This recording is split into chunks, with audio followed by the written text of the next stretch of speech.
The Highland air in the early morning always carried a stillness, so profound it bordered on desolation, when thick blankets of mist lazily coiled around every tree and blade of grass across the sprawling farm. Inside the main house, the fire from the wood stove had begun to flicker and dance, casting alternating patches of light and shadow upon the walls, offering a meager warmth to dispel the lingering chill of the night mist. Sitting by the hearth, Tu Tien tightly intertwined her hands in anxiety, her eyes heavy with worry as she thought of the pitiful young woman resting in the inner room. After a long, agonizing period of enduring cruelty, brutal beatings, and subhuman treatment at her in-laws and Oppo's house, Lo had once again made the desperate decision to flee, utterly exhausted in both body and mind. The haunting image of the young woman, with her haggard face, sickly pale skin, and heavily pregnant belly, navigating the dark, treacherous trails alone in a bid for survival had plagued Tu Tien's mind all through the night. Turning to her husband, Jack, the man who had always been her steadfast anchor through every storm of life, she spoke in a somber tone to discuss Lo and Oppo's extremely dire situation. Deeply understanding his wife's kind heart and driven by his own righteous nature, Jack could not bear to see a woman in her final trimester wandering destitute and helpless in a world fraught with danger. After a moment of reflection, Jack made a decisive and prompt choice to resolve the immediate crisis. He agreed to let Lo shelter in the old wooden cabin standing solitary at the foot of the hill, the very place where Tu Tien herself had once lived and weathered the hardships of her early days establishing her career on this land.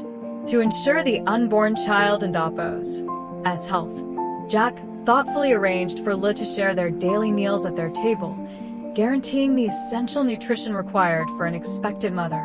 Right after agreeing on the plan, the couple tenderly assisted Lo down to the small cabin below the hill, every step taken with utmost caution to safeguard the woman carrying a precious life. Upon arrival, Jack briskly set to work checking the entire electrical system, wiring, and basic appliances. He felt a wave of relief finding that everything remained functional and safe despite years of abandonment. Looking around the wooden cabin now coated with a thin dust of time, Tu Tien approached Lo. She gently took the young woman and Oppo's thin, ice-cold hands in her own and gave her careful, meticulous advice. She tenderly reminded Lo that since she was in her final months of pregnancy and exceedingly frail after her recent harrowing ordeal, she was only permitted to do light sweeping around the living quarters. Under no circumstances was she to perform any heavy labor that could harm the baby.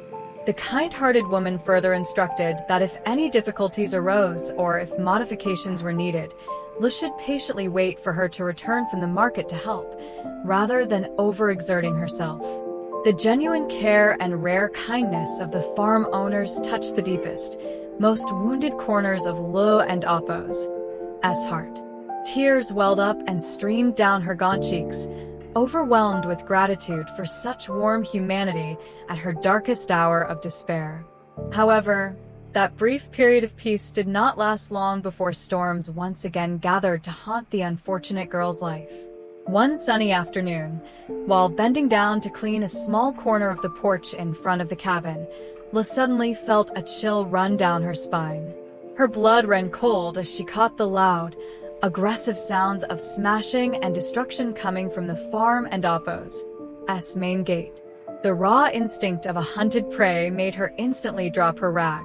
She slipped inside, pressing herself against the thick wooden wall, peering out through a small crevice with terror-filled eyes. Immediately, she froze in horror as she recognized the familiar silhouette of Ton, her abusive, alcoholic husband. His thuggish face was contorted as he hunted frantically through the area like a wild beast sensing its prey. The bitter truth laid itself bare before her. Her cruel and wicked mother-in-law had quickly discovered her escape from that living hell. She had immediately dispatched Ton to hunt her down at all costs, intending to execute a ruthless plot, selling Lü to a wealthy family in the district as a slave to clear their mounting gambling debts. The merciless husband rampaged through the farm compound, his bloodshot eyes darting back and forth. He even ransacked deep into the old housing quarters to track his wife and Appo's whereabouts. The ominous crunch of his heavy footsteps on dry leaves echoed terrifyingly as he muttered filthy curses, loudly proclaiming that he would return tomorrow with absolute determination to capture the fugitive. As her husband and Appo's menacing figure faded into the distant trees, an overwhelming, primal terror consumed Ly's mind, leaving her chest heaving in sheer panic. At this moment, she was not merely terrified of the prospect of being dragged back to that earthly hell. What tightened her heart in agonizing dread was knowing that Tan and Appo's reckless madness would inevitably shatter the peaceful life and livelihood of Jack and Tu Tien. They were her monumental saviors, the ones who had extended their hands to rescue her from the jaws of death, a debt of gratitude she could likely never repay in a lifetime. She absolutely could not selfishly allow them to bear the trouble or danger brought by her husband and Appo's family. Therefore, late that afternoon, when she saw Tu Tien returning from the fields exhausted from a hard day and Appo's labor, carrying a basket laden with freshly harvested winter melons, Ly made a heartbreaking decision. Forcing back the tears brimming at the corners of her eyes and feigning composure, she put on a welcoming facade and ran out to meet her, using a clumsy lie to conceal the horrific truth and protect her benefactors. With a trembling voice, she told Tu Tien that while taking a walk nearby, she had accidentally run into a distant relative. Upon learning of her current dire straits, this relative had expressed a desire to take both mother and child into their home to care for her until her due date. Though Tu Tien felt a deep sense of regret, worry, and even skepticism about the sudden story, seeing the unyielding resolve and firm stance in Ly and Appo's eyes, she knew she could not alter her mind. She sorrowfully respected the poor girl and Appo's decision to leave. Before the sorrowful hour of parting, Tu Tien went inside with a heavy heart and brought out a keepsake basket, beautifully and skillfully woven, which Jack had bought for her during the early days of their life together, to give to Ly. Not stopping there, the thoughtful woman carefully tucked a small, sharp knife and a large winter melon she had just picked into the basket, so Ly would have a means of self-defense and sustenance for her journey. Ly choked back tears as she accepted the keepsake basket from the kind woman. She dared not hold Tu Tien's gaze for long, fearing her painful, guilt-ridden tears would burst forth. Turning away, she took heavy steps into the blurring mist of her own tears. After crossing the boundary of the farm, she did not seek out any relative as she had claimed, for in this world, there was no one left willing to harbor a destitute soul like her. As the shroud of night descended upon the mountains and forests, the pregnant woman trudged on alone in the darkness. She chose to hide from the world by taking refuge inside a ruined, freezing, abandoned house standing desolate at the edge of the gloomy forest. In that dark corner, she had to endure hunger, the bone-chilling cold of the night, and utter loneliness. Yet, deep within her soul, her heart felt immensely light, knowing she had made the right choice, ensuring that no burden or danger would ever befall the kind benefactors of her life. The next morning and Appo's dawn brought no warmth, but instead dragged a bleak, suffocating atmosphere that shrouded the entire Emerald Hill. True to his aggressive declaration from the day before, Ly's ruthless husband returned to the farm with an intensity and ferocity multiplied 100-fold. The pungent stench of toxic alcohol coursing through his veins caused his naturally abusive, crude disposition to spiral completely out of control. He swaggered into the compound, his bloodshot eyes frantically scouring the area, dead set on hunting down his wretched wife to sell her off for debt clearance. Right in the expansive courtyard in front of the newly built main house, Tan crossed paths directly with the farm owners as they were preparing to begin a new day and Appo's labor. Catching sight of the threatening posture, clenching fists, and murderous aura of the approaching stranger, Jack. With the raw instinct of a family anchor and a fiercely protective husband, instantly took a massive stride forward, throwing his broad shoulders completely in front of Tu Tien to shield her from any impending danger. Jack's defensive intervention only caused the flames of fury and madness within the alcoholic husband to erupt more violently. Halting a short distance from the couple, he pointed a coarse finger directly at Jack's face and barked a harsh, vulgar command that shattered the quiet morning, demanding they hand over his wife immediately and interrogating them as to where on earth they had hidden the miserable girl. Confronted by this irrational and highly confrontational behavior, Tu Tien, standing behind her husband, showed no trace of fear. She resolutely stepped up to stand shoulder to shoulder with Jack and declared in a powerful, ringing voice that Lo was absolutely not here. The kind-hearted woman bluntly informed him that the poor girl had proactively packed her belongings and departed for another destination the previous day, while simultaneously unleashing sharp words of rebuke, questioning how a man so utterly cruel and wretched to his own family could still possess the audacity to bring his feral face here looking for her.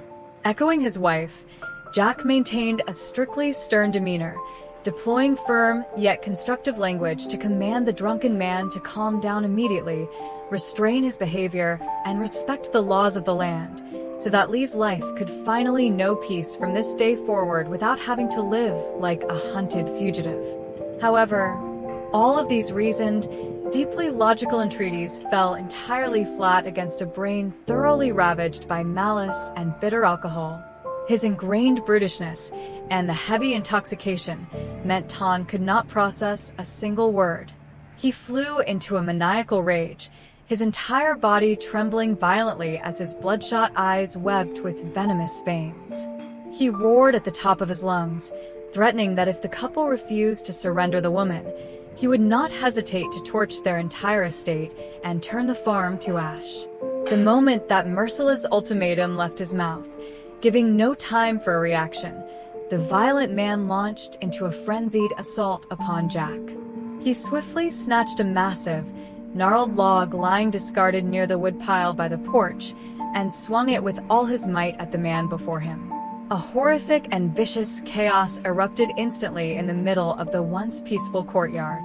To guarantee the absolute safety of his wife standing nearby and to defend himself against the lethal swings of the heavy log, Jack was forced to retaliate with fierce determination, utilizing his full strength to deflect the blows and wrestle the madman into submission. The deafening thud of heavy impacts and the shattering of nearby tools mingled with the torrent of vile curses spewing from the drunken husband's mouth, echoing across the landscape and destroying the inherent serenity of the mountains.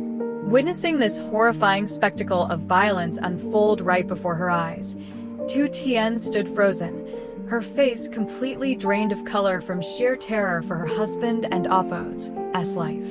She wept hysterically, her heart-wrenching sobs cutting through the din of the battle. On one hand, she desperately searched for anything around her to halt the savage man's madness. On the other, her hands shook so violently she nearly dropped her phone as she frantically dialed the local commune police for emergency backup. The 10 minutes that followed dragged on like an entire century for the woman witnessing the nightmare. By this time, Jack's body had sustained multiple painful welts and bruising impacts from the blunt wood and lethal fists, yet the crazed husband showed no signs of stopping, lunging forward like a moth to a flame, willing to stake his own life to settle the score.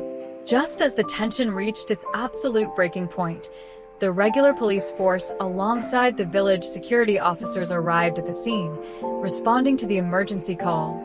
Deploying swift, decisive, and thoroughly professional tactical maneuvers, the officers closed in from multiple angles, completely subduing the aggressive husband, disarming him, and instantly snapping the cold iron of handcuffs around his wrists.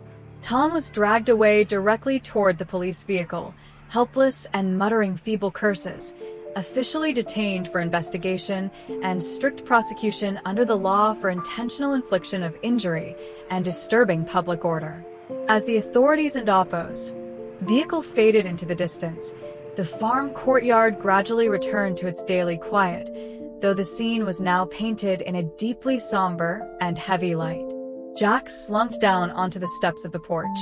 Deep gashes had opened up across his shoulders, arms, and particularly just above his forehead, with fresh crimson blood beginning to ooze, soaking a corner of the light-colored shirt he wore. Tu Tien, weeping bitter tears of heartache, delicately used cotton gauze and antiseptic to cleanse and gently bind each wound of her beloved husband, her own heart tightening every time he winced in pain. Despite enduring excruciating physical agony from the brutal melee, Jack's gaze was not focused on his own injuries.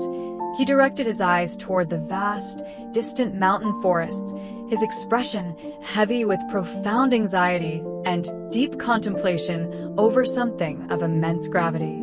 Tu Tien's voice broke through the silence, choked with emotion, as she expressed her unutterable grief at realizing the bitter truth.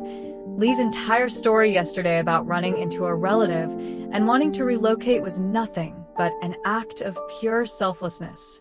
The poor girl had been so terrified of the prospect of her violent husband tracking her here to cause trouble and bring disaster upon her benefactors and Oppos, lives that she chose to flee.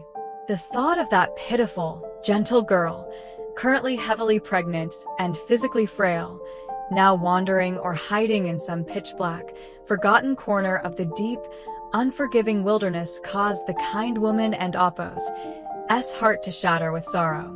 Fighting through the waves of pain racking his body, Jack reached out with his uninjured hand to tightly clasp his wife's trembling hand, his deep voice carrying an undertone of profound worry. He quietly analyzed the situation, noting that while the villainous husband had been apprehended by the law and the immediate physical threat was temporarily neutralized, Lo and Oppos' current predicament was far more alarming, as she remained completely missing without a single shred of news. Making matters worse, heavy, slate-gray storm clouds were rapidly amassing overhead, signaling a massive tempest about to unleash its fury upon the mountains.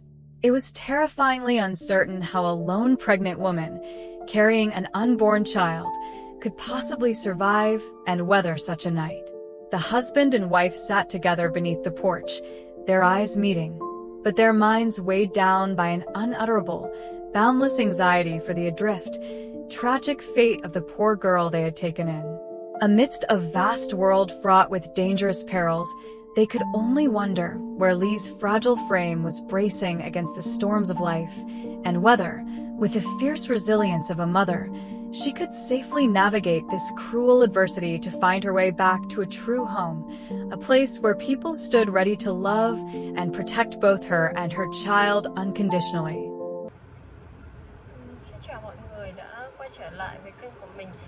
Nay thì mình đưa tới một phần mới của câu chuyện của Lý Tử Tiên nha mọi người. Đây thì là một phần dự đoán câu chuyện cho tập tiếp theo của bộ phim dài tập cũng như là bộ vlog dài tập của Lý Tử Tiên. Như mọi người cũng đã biết thì Lệ là cô gái mà Tử Tiên và Jack đã cứu mang, cũng như là rất quý mến coi như em gái. Tuy nhiên thì Lệ lại có một cái cuộc sống nó không được như ý muốn khi mà cái chuyện giữa cô và gia đình chồng cũ vẫn chưa kết thúc, và bây giờ cô chỉ đang đơn phương bỏ đi, chưa có kết thúc gì hết. Và điều đó khiến cho chồng cô là một kẻ vũ phu và nghiện rượu đã tìm đến nông trại và kiếm chuyện với Jack và Tử Tiên. Cũng may sau đó thì Jack cũng không có bị thương nặng, cũng như công an đã vào cuộc. Vậy thì liệu diễn biến tiếp theo sẽ như thế nào? Liệu cuộc sống của Lệ sẽ ra sao và Jack và Tử Tiên có thể giúp đỡ cô trong con đường sắp tới hay không? Thì mời mọi người đón xem tập sau, cũng như để theo dõi hành trình tình yêu và cuộc sống của Jack và Tử Tiên mọi người nhé. Tạm biệt và hẹn gặp lại ở video sau.